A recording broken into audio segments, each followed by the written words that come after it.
Aloha. I'm on the island of Oahu and I am hiking to Manoa Falls. It's a short hike, but I've never done it before. I lived on Oahu for a little over 3 years, and it's really good to be back. But this is a trail that I've never done, so hopefully there'll be a little bit of water in the waterfall, and I'll be able to get a nice photograph.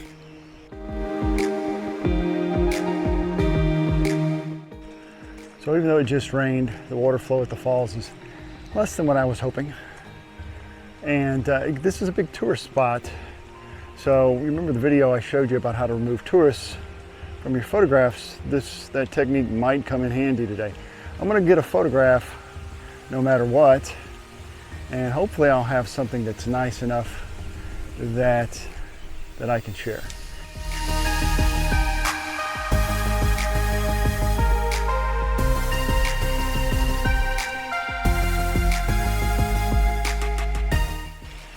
So this is a perfect example of a touristy spot, lots of people, you have to wait.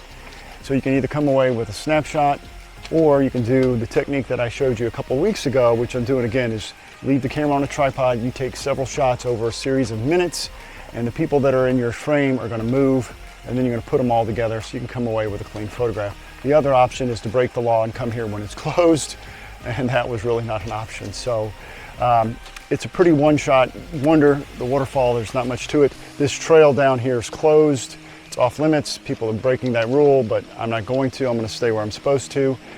So this is pretty much the only vantage point to get the falls. And if I get a shot, I'll show you what it looks like right now.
Hiking Diamond Head crater. So park inside the crater, and then you hike up to the very, very top. There is a lookout and a really nice scenic viewpoint. The trail's pretty steep. Go through some tunnels.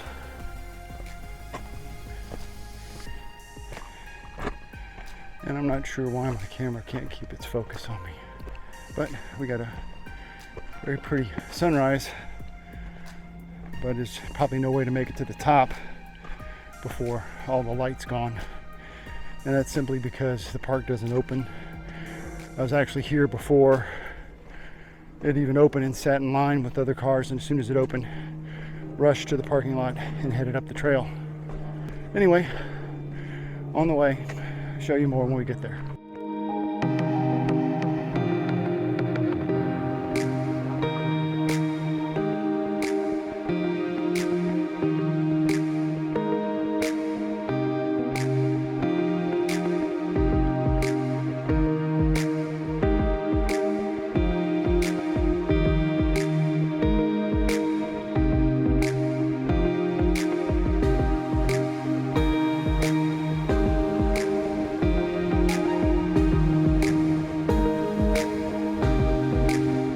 So this is the top, this is the overlook at Diamond Head. It's a big tourist spot, and we came up as early as we possibly could to beat the crowds, and we kind of did. It's not too bad. It's not nearly as bad as it's been in the past when I've been up here before, but the view is outstanding. The sun is coming up, it's actually way above. You can see it hitting my face. But back here, you've got rain from the clouds coming over the mountains, and that rain is moving this way toward downtown. And I'm doing a time lapse that I hope is going to be really cool. It should produce some rainbow, so that's what I'm waiting on, is for that rain to continue moving towards downtown so that I can grab a rainbow. There's a really old bunker here that's really cool. I've already got a photograph of this using this ridge line as a leading line, and see how the sun is on one side is lighting it up nicely, and then on the other side is just shadow. So I really like that look. So I've used that as my subject, and my background is basically downtown Honolulu with this trail as a leading line. So I've got some portrait and some landscape shots of that I'll show you if it comes out. And then just downtown Honolulu down there, that's that's Waikiki Beach right down there. And hopefully, as, like I say, this rain moves this way, we're going to see some rainbows right over where we're looking. So that's, fingers crossed. So actually we got a double rainbow going on. We got this one that's like right there, and then one just to the right of it's a little bit fainter, but that's pretty nice. I'll take it. Now, if you've got a polarizer on your lens and you're shooting rainbows, you need to be really careful, because if you've got it turned wrong, you're going to get nothing. And if you've got it not quite right, it's not going to be as vibrant. So in order to pull as much saturation out of it as possible, you want to turn your polarizer to maximize the color in that rainbow. So that's what, and you need to keep adjusting it as the sun changes and as the conditions change, because you want to just keep fine-tuning it to make that as bright, colorful rainbow as you possibly can.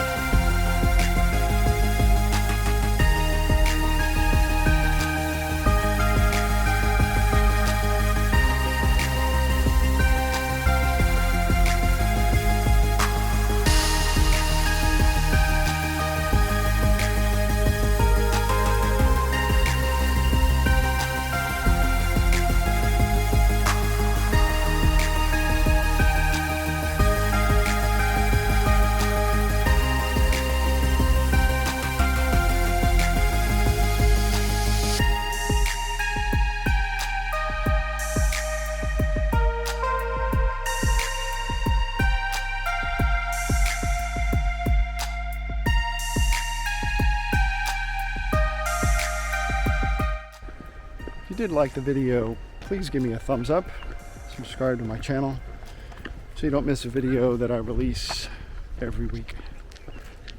Thanks for watching, and we'll see you next time.